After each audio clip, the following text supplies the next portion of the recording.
Hello everyone, welcome to competitive exams. इस video में हम बात करेंगे एक आईओटी कम्युनिकेशन एपीआई पे।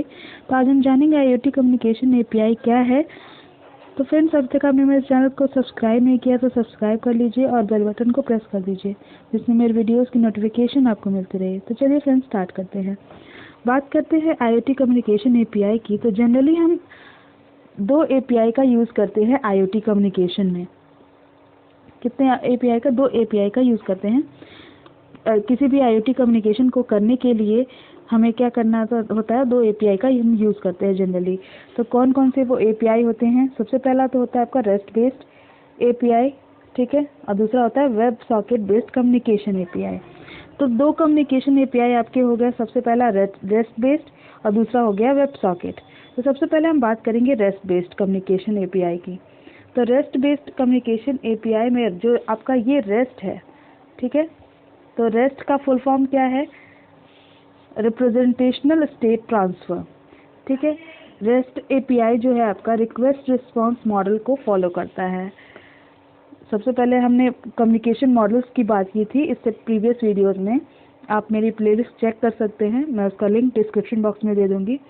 तो कम्युनिकेशन मॉडल जो है वो रेस्ट में आपका रेस्ट जो है rest API request response communication model को फॉलो करता है, ठीक है। रेस्ट आर्किटेक्चरल प्रिंसिपल का सेट है जिसके थ्रू क्या करते हैं आप वेब सर्विसेज को डिज़ाइन कर सकते हैं। वेब एपीआई जो है आपका मेनली क्या करता है? सिस्टम के रिसोर्सेज को फोकस करता है। तो इसका मेनली जो वर्क होता है वो सिस्टम के रिसोर्सेज पे होता है, ठीक है। और सिस्टम के रिसोर्स कैसे एड्रेस किए जाते हैं ये भी कौन करता है? वेब एपीआई के थ्रू ही होता है, ठीक है। फिर आपका जो डिस्ट्रीब्यूटेड हाइपर मीडिया सिस्टम की हम बात करें अगर, तो क्या होता है? डिस्ट्रीब्यूटेड हाइपर मीडिया सिस्टम में जो कंपोनेंट्स होते हैं, कनेक्टर्स होते हैं, डेटा एलिमेंट्स होते हैं, इन पे भी रेस्ट आर्किटेक्चरल कंस्ट्रेंट को अप्लाई किया जाता है, ठीक है। तो रेस्ट आर्किटेक्चरल कंस्ट्रेंट को अप्लाई किया जाता है। अब ये रेस्ट आर्किटेक्चरल कंस्ट्रेंट क्या होते हैं?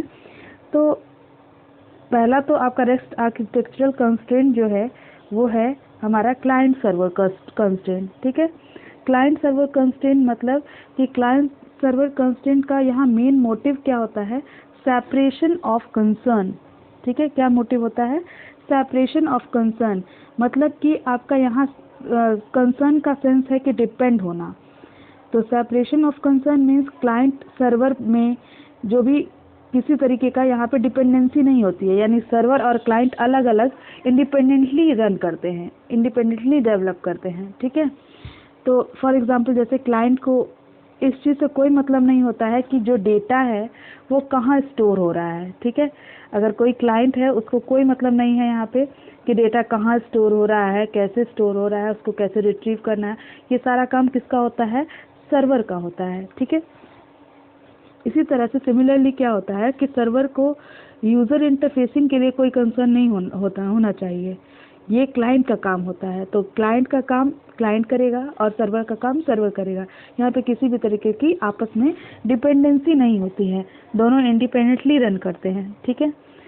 तो सेपरेशन अलाउ करता है कि क्लाइंट और सर्वर इंडिपेंडेंटली डेवलप करें। फाइन।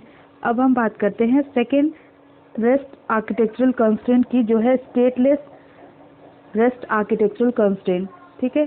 स्टेटलेस में क्या होता है? जो भी रिक्वेस्ट हम, अगर मान लीजिए यहाँ क्लाइंट है, यहाँ सर्वर है, ठीक है, जो भी रिक्वेस्ट क्लाइंट से सर्वर पे हम भेजते हैं उस रिक्वेस्ट में सारी नेसेसरी इन्फॉर्मेशन होनी चाहिए जिससे हम उस रिक्वेस्ट को समझ सके कि वो क्लाइंट से आई हुई है, उस रिक्वेस्ट में क्या है, वो एक रिक्वेस्ट है। ऐसा सारा कुछ समझने के लिए वो नेसेसरी इन्फॉर्मेशन उस रिक्वेस्ट के अंदर होनी चाहिए, ठीक है। तो जिससे क्या होगा कि सर्वर पे स्टोर डेटा को हमको यूज़ नहीं करना पड़ेगा, ठीक है। नेक्स्ट हम रेस्ट आर्किटेक्चर कंस्ट्रेंट की बात करें तो थर्ड है आपका कैश एबल। कैश एबल में क्या होता है कि आपका कैश कंस्ट्रेंट में जो रिक्वेस्ट हम सेंड कर रहे थे यहाँ पे क्लाइंट से सर्वर के बीच रिक्वेस्ट जो सेंड कर रहे थे, ठीक है, उसके रिस्पांस में जो भी हमको यहाँ से जो भी हमने रिक्वेस्ट भेजी उसके जो रिस्पांस में हमें डेटा मिला वो इम्प्लिसिटली या एक्सप्लिसिटली क्या होना चाहिए? कैशेबल होना चाहिए या फिर कैशेबल होना चाहिए या नॉन कैशेबल होना चाहिए। अगर कैशेबल है रिस्पॉन्स, ठीक है, जो भी रिस्पॉन्स आया है उसमें जो डेटा है वो अगर कैशेबल है तो क्या होगा कि क्लाइंट के पास जो कैश है उसको ये राइट मिल जाएगा कि जो भी उसके सिमिलर रिक्वेस्ट आए, ठीक है, जो भी सिमिलर रिक्वेस्ट आए हो उसके पास, उसके लिए वो डेटा, उस रिस्पॉन्स का डेटा यूज़ कर सकता है। ठीक है, अगर यहाँ पे जो रिस्पॉन्स मिला था उसका डेटा अगर सेम रिक्वेस्ट है तो फिर से उसी रिस्पॉन्स के डेटा को ये यूज़ कर सकता है। ठीक है, कैशिंग में कुछ इंस्ट्रक्शंस जो होते हैं वो पार्शियली या कम्प्लीटली एलिमिनेट कर सकते हैं हम लोग, जिससे एफिशिएंसी क्या होती है और इम्प्रूव होती है और स्केलेबिलिटी भी इम्प्रूव होती है। ठीक है, एफिशिएंसी और स्केलेबिलिटी को इम्प्रूव करने के लिए हम कभी कभी क्या करते हैं, कुछ इंस्ट्रक्शंस को एलिमिनेट कर देते हैं पार्शियली या कम्प्लीटली। ठीक है, अब हम बात करते हैं फोर्थ रेस्ट आर्किटेक्चरल कंस्ट्रेंट की, जो है लेयर्ड सिस्टम। लेयर्ड सिस्टम की अगर हम बात करें तो लेयर्ड सिस्टम में क्या होता है, लेयर्ड सिस्टम कंस्ट्रेंट कंपोनेंट के बिहेवियर को कंट्रोल करता है।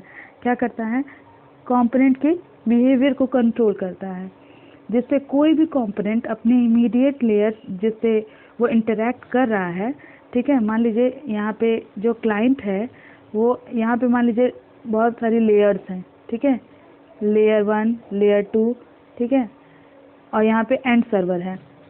ठीक है, तो ये क्या होता है कि अगर क्लाइंट जो है कोई भी यहाँ पे जो कंपोनेंट जो है वो अपने इमीडिएट लेयर्स जिससे वो इंटरेक्ट कर रहा है उससे आगे नहीं देख सकता है, मतलब इसको नहीं देख सकता है, ठीक है, तो इमीडिएट के ये इसके जस्ट बगल वाले को छोड़ के आगे के किसी भी पार्ट को वो नहीं देख सकता है। ठीक है, तो इससे क्या होगा कि ये लेयर्ड सिस्टम है, एक लेयर के बाद दूसरी लेयर के बाद तीसरी लेयर, इस तरह से लेयर आर्किटेक्चर होता है और ये जो आपका कंपोनेंट होगा इससे आगे नहीं देख सकेगा।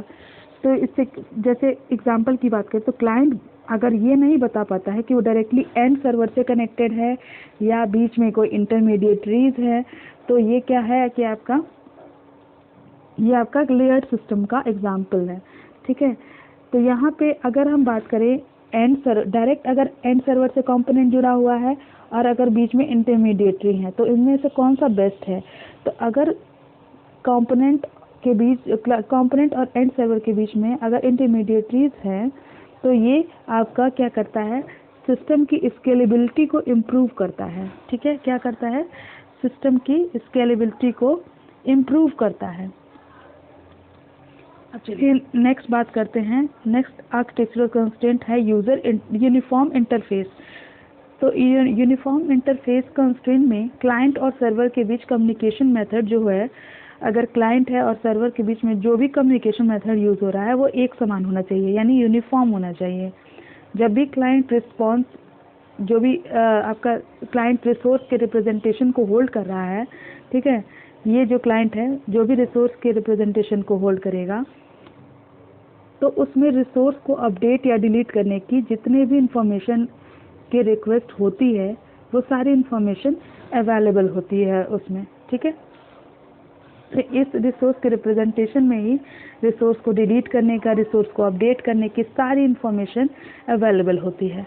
तो ये आपका यूनिफॉर्म इंटरफेस में कंस्ट्रेंट होता है। ठीक है, अब नेक्स्ट बात करेंगे कोड ऑन डिमांड।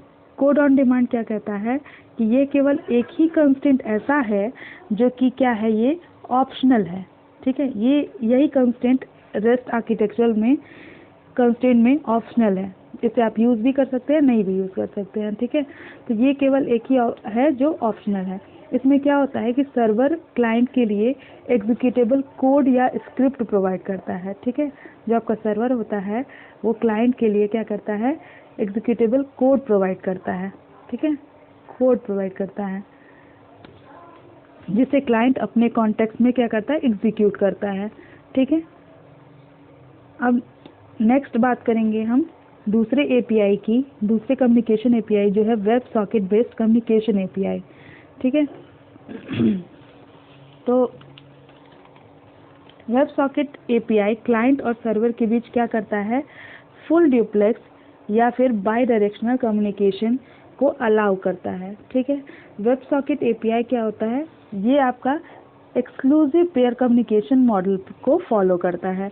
ठीक है, पहला जो आपका रेस्ट था वो किसको कर रहा था, रिक्वेस्ट रिस्पॉन्स मॉडल को फॉलो कर रहा था, और ये आपका क्या करता है, एक्सक्लूसिव पेयर कम्युनिकेशन मॉडल को फॉलो करता है।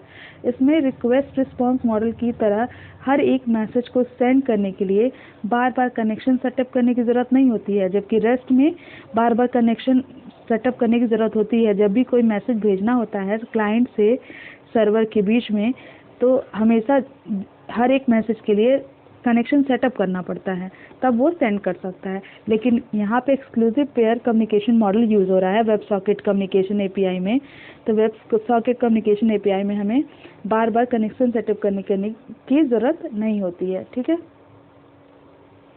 तो यहाँ पे क्या होता है, जो रिक्वेस्ट है वो वेब सॉकेट कम्युनिकेशन में जो सबसे पहले क्या करता है, कम्युनिकेशन स्टार्ट करने के लिए जब client connection setup request server को सेंड किया जाता है। ठीक है, जब भी एक बार हमें क्या करना पड़ता है, रिक्वेस्ट जो कम्युनिकेशन स्टार्ट करने के लिए क्या करना पड़ता है, रिक्वेस्ट करना पड़ता है क्लाइंट कनेक्शन सेटअप रिक्वेस्ट। ठीक है, सर्वर को, ये आपका क्लाइंट क्या करता है, सर्वर को क्लाइंट जो रिक्वेस्ट सेटअप जो है वो आपका कनेक्शन सेटअप रिक्वेस्ट सेंड करता है क्लाइंट सर्वर को।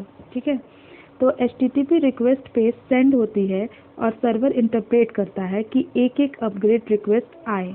ठीक है, अगर सर्वर जो है वेब सॉकेट प्रोटोकॉल को सपोर्ट करता है, अगर ये जो आपका सर्वर है वो वेब सॉकेट प्रोटोकॉल को सपोर्ट कर रहा है, तो क्या होगा कि server web socket handshake response यानी रिक्वेस्ट रिस्पॉन्स को क्या करेगा, रिस्पॉन्ड करेगा। ठीक है, अगर ये वेब सॉकेट प्रोटोकॉल को फॉलो कर रहा है सर्वर, तभी वो क्या करेगा, रिक्वेस्ट रिस्पॉन्स को रिस्पॉन्ड करेगा, नहीं तो नहीं करेगा। ठीक है, कनेक्शन सेटअप होने के बाद ही क्लाइंट और सर्वर एक दूसरे को क्या कर सकते हैं, मैसेज कर सकते हैं फुल ड्यूप्लेक्स मोड में। जब तक कनेक्शन सेटअप नहीं होगा तब तक कोई भी क्लाइंट सर्वर को या फिर सर्वर क्लाइंट को रिक्वेस्ट सेंड नहीं कर सकता या मैसेज का ट्रांसमिशन नहीं हो सकता क्लाइंट और सर्वर के बीच में। एक बार कनेक्शन सेटअप हो गया उसके बाद से दोनों एक दूसरे को मैसेज सेंड कर सकते हैं, क्लाइंट और सर्वर। ठीक है, वेब सॉकेट एपीआई नेटवर्क के ट्रैफिक को क्या करता है, रिड्यूस करता है। ठीक है, क्या करता है, नेटवर्क के ट्रैफिक को रिड्यूस करता है, और यहाँ पे हर एक मैसेज के लिए कनेक्शन सेटअप और टर्मिनेशन के लिए किसी भी तरीके का ओवरहेड नहीं होता है कि बार बार हमें जब भी मैसेज भेजना है क्लाइंट सर्वर पे तो हमें कनेक्शन सेटअप करना होगा, ऐसा कुछ भी नहीं होता है। तो यहाँ पे ऐसा कुछ ओवरहेड नहीं होता है। ठीक है, वेब सॉकेट उन IoT एप्लीकेशंस के लिए सूटेबल होता है जिसमें हमें क्या चाहिए होता है, लो लेटेंसी और हाई थ्रूपुट की रिक्वायरमेंट होती है। ठीक है, वहाँ पे हम web socket IoT communication API का यूज़ करते हैं। ठीक है, जिससे क्या होता है, हाई थ्रूपुट मिलता है हमें और लो लेटेंसी जहाँ पे रिक्वायरमेंट होती है। फाइन, तो ये हुआ आपका, हमने बात की दो कम्युनिकेशन API की जो कि IoT कम्युनिकेशन में यूज़ होती हैं।